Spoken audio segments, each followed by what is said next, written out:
Hello, hello.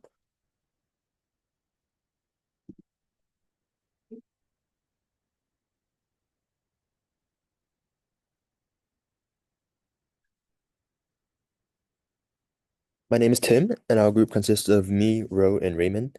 Our project is using interpretable gene module classification from RNN sequencing using graph attention networks. So a problem we addressed is a human genome is shared across nearly all of our cells, yet different cells behave dramatically differently. This is because of transcription regulation, which genes get turned on in each cell type. Single cell RNA sequencing, or scRNA dash SEQ, captures this gene expression at the cellular level, but the data is noisy and extremely high dimensional. Oh, before you say anything, our data set is called scRNA-SEQ.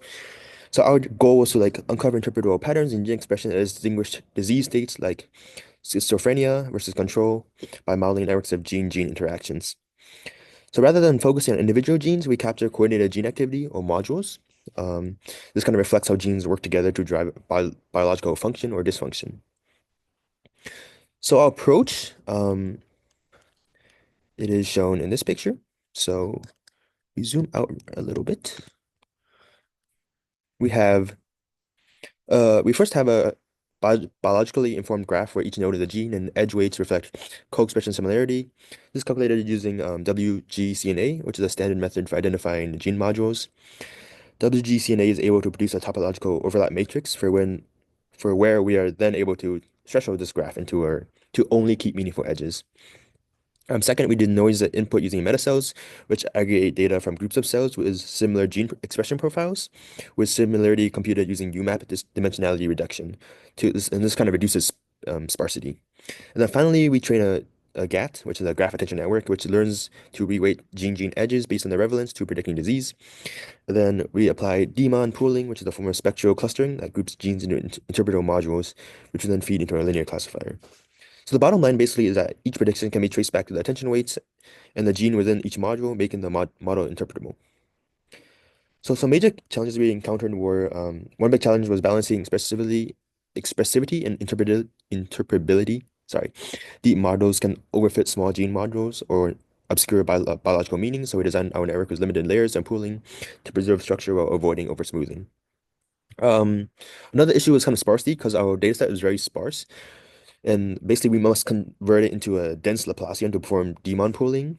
At this stage, we kind of ran into memory limitations when converting sparse gene graphs into dense adjacency matrices. So we reduced the number of genes and batch sizes to make the model trainable or preserving biological signals. Um, we also had to tune the graph sparsity threshold to avoid disconnected graphs or overwhelming density. In the paper, disease-related differences in neuro data are extremely subtle. So like kind of like a problem on the data set itself. This makes it really hard for the model to learn, unlike other data sets such as cancer, where very disruptive changes happen that have relatively obvious signatures. Learning these subtle features likely demands significantly more training data than we're able to use. Our model may not have been expressive enough to capture the fine-grained differences needed for extremely precise classification. So despite numerous testing times, our best accuracy was 66%.